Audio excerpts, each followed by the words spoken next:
നമസ്കാരം. ഞാൻ Sibikutty Francis, working president Kerala electricity employees confederation INTUC. ഈ KCBയിൽ നിന്നും അടുത്ത ദിവസം സിക്കിമിലേക്ക് എന്തോ 2 ഓഫീസർമാർ പോകുന്നു എന്നറിയുന്നു. അപ്പോൾ അവർക്ക് 1-2 ചെറിയ എൻ്റെ ഒരു എളിയ ഉപദേശം. അവരുടെ എനിക്ക് പറയാനുള്ളത്, ഈ CMDമാർ വരും പോകും, പക്ഷെ നമ്മളൊക്കെ ഇവിടെ കാണുന്നവരാണ്. നമുക്കൊക്കെ ഈ സ്ഥാപനത്തിൽ നിന്നാണ് പെൻഷൻ കിട്ടേണ്ടത്, നമ്മുടെ ശമ്പളം ഇവിടുന്നാണ്. ഈ സ്ഥാപനം നിൽക്കേണ്ടത് നമ്മുടെ ജനങ്ങളുടെ ആവശ്യമാണ്. KCBയുടെ ചരിത്രം പരിശോധിച്ചാൽ തന്നെ എത്രയോ CMDമാർ വന്ന് എത്രയോ പേര് പോയി, എത്രയോ പേര് പലതിലും പെട്ടിട്ടുണ്ട്. ലാവലിൽ ഉൾപ്പെടെ വിവിധ വിഷയങ്ങളിൽ പലരും പെട്ടിട്ടുണ്ട്.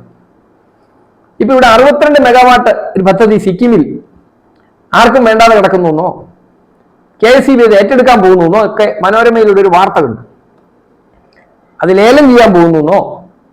അപ്പൊ ഈ ലേലം ചെയ്യുമ്പം ആരും എടുത്തില്ലെങ്കിൽ KCB ചെല്ലു എന്നാ പറയുന്നത്. അതാണ് എനിക്ക് മനസ്സിലാകാത്ത. അതിനകത്ത് ഒരു തമാശ. ആർക്കും വേണ്ടാത്ത ഏറ്റെടുക്കാനിരിക്കുന്നതാണോ KCB?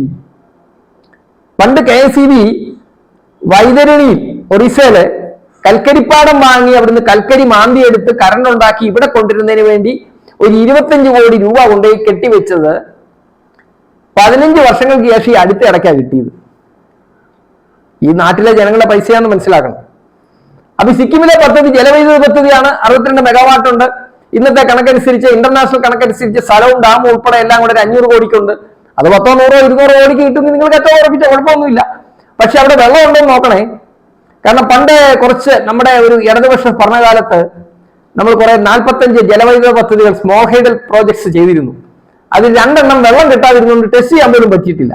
അപ്പൊ അതുപോലെ ഇവിടെ ജലവൈദ്യുത പദ്ധതിയാണ്, നല്ലതാണ്, വിലക്കുറവാണ്, നമുക്ക് അവിടുന്ന് കൊണ്ടുവരാൻ എളുപ്പമാണ്, വീലിംഗ് ചാർജ് കൊടുത്താൽ മതി, വില കുറച്ച് കിട്ടും, ഒക്കെ ശരിയാണ്. പക്ഷെ അവിടെ വെള്ളം ഇല്ലെങ്കിൽ അവിടുന്ന് ഉണ്ടാവില്ലല്ലോ. വില കുറഞ്ഞ സാധനമായാലും സാധനം കിട്ടത്തില്ലല്ലോ. അതുകൊണ്ട് ഇവിടെ വെള്ളം ഉണ്ടോ എന്നൂടെ നോക്കിക്കോണം. പോകുന്ന ഉദ്യോഗസ്ഥരോട് പറയാനുള്ളത്, ഈ പണ്ട് ലാവലിൻ കാലത്ത് അന്നത്തെ വരുന്ന ഒരു ഫിനാൻസ് ഡയറക്ടർ ഒരു നോട്ട് കൊടുത്തു താഴോട്ട് ഫിനാൻഷ്യൽ അഡ്വൈസർക്ക്. പാവപ്പെട്ട ഫിനാൻഷ്യൽ അഡ്വൈസർ ആ നോട്ട് ഒന്ന് ഫോർവേഡ് ചെയ്തതിന്റെ പേരിൽ അദ്ദേഹത്തെ CBI എന്തെല്ലാം ചോദ്യം ചെയ്തെന്ന് അറിയാമോ? വ്യക്തമായിട്ടുള്ള അറിയാവുന്ന ഒരാളാണ് ഞാൻ. അതുകൊണ്ട് ഈ വരുന്ന CMDമാരൊന്നും കാണില്ല, അവരവരുടെ വഴിക്ക് പോകും.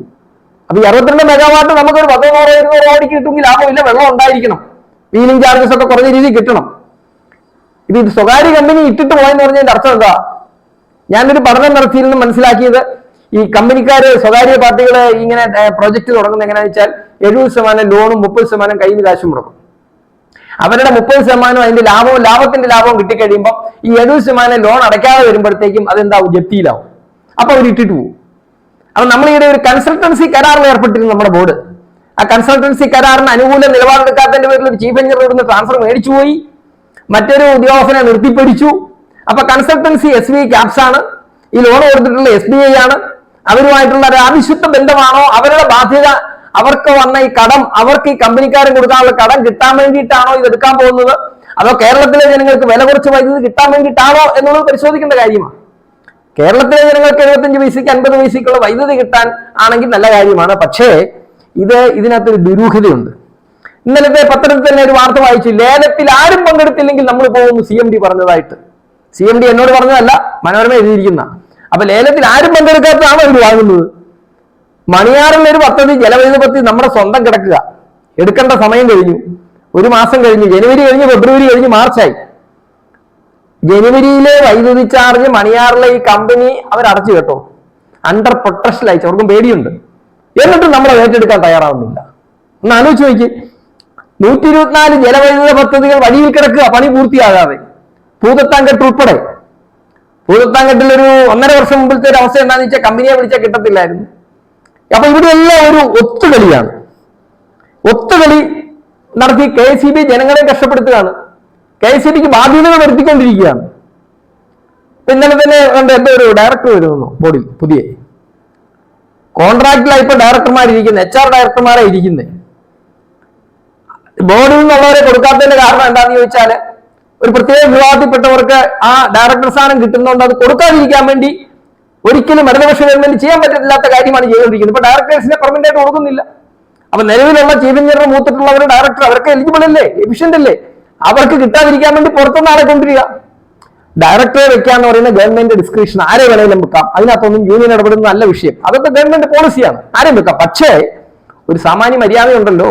ഈ സ്ഥാപനത്തിൽ ആയിട്ട് കയറി എക്സ്പീരിയൻസ് ആയിട്ട് വന്നവരും അതും അവർക്ക് കിട്ടാൻ അർഹതയുള്ളവരെ ഒരു വിഭാഗം ആൾക്കാർ നിൽക്കുക, അവരെ തടയാൻ വേണ്ടിയിട്ടാണ് ഡയറക്ടേഴ്സിനെ എടുക്കാതിരിക്കുന്നത്. HR വെച്ചുകൊണ്ടിരിക്കുന്നത് ഇപ്പോഴും 2 ഡയറക്ടേഴ്സ് ആകണ്ടേ ഉള്ളത് തോന്നുന്നു പെർമനന്റ് ആയിട്ട്, 2 പേര് HR നിൽക്കുന്നത്. അപ്പൊ ഇങ്ങനെ ഈ സ്ഥാപനത്തെ നശിപ്പിക്കുന്ന രീതിയിലുള്ള കാര്യങ്ങളിലേക്ക് പോയാൽ ഇപ്പൊ ഏപ്രിൽ മാസം റിട്ടയർ ചെയ്യുന്ന CMDക്ക് ഒരു ചുക്കും പോകാനില്ല. അദ്ദേഹം ഇതൊക്കെ കഴിച്ചിട്ട് അദ്ദേഹത്തിന്റെ പണിക്ക് പോകും. അതുകൊണ്ട് പോകാൻ പോകുന്ന ഈ സിക്കിമിലേക്ക് 2 പേരെ വിടുന്നെന്നാ കേട്ടെ. യാത്രയും ഫ്ലൈറ്റ് ടിക്കറ്റ് ഒക്കെ കിട്ടി സൂചിച്ച് പോയിട്ട് തിരിച്ചു പോരരുത്.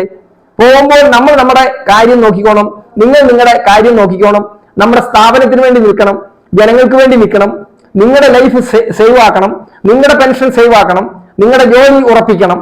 ആരും നിങ്ങൾക്കൊപ്പം കാണില്ല, കൂടി വന്നാൽ നിങ്ങളെ ഒന്ന് ട്രാൻസ്ഫർ ചെയ്യുന്നേ ഉള്ളൂ. അതുകൊണ്ട് വളരെ സൂക്ഷിച്ച്, ജലവൈദ്യുത പദ്ധതിയാണ് കൊള്ളാം, പക്ഷേ ഈ 62 മെഗാവാട്ടിൽ നിന്നും എത്ര വൈദ്യുതി കിട്ടുമെന്നും എത്ര പൈസയ്ക്ക് കൊണ്ടുവരാൻ പറ്റുമെന്നും അത് എന്തുകൊണ്ടാണ് ഇങ്ങനെ ജപ്തിയിലേക്ക് പോയതെന്നും പഠനം നടത്താൻ ഇതിന് ശേഷം മാത്രമേ നിങ്ങൾ അതിലേക്ക് കടക്കാവൂ.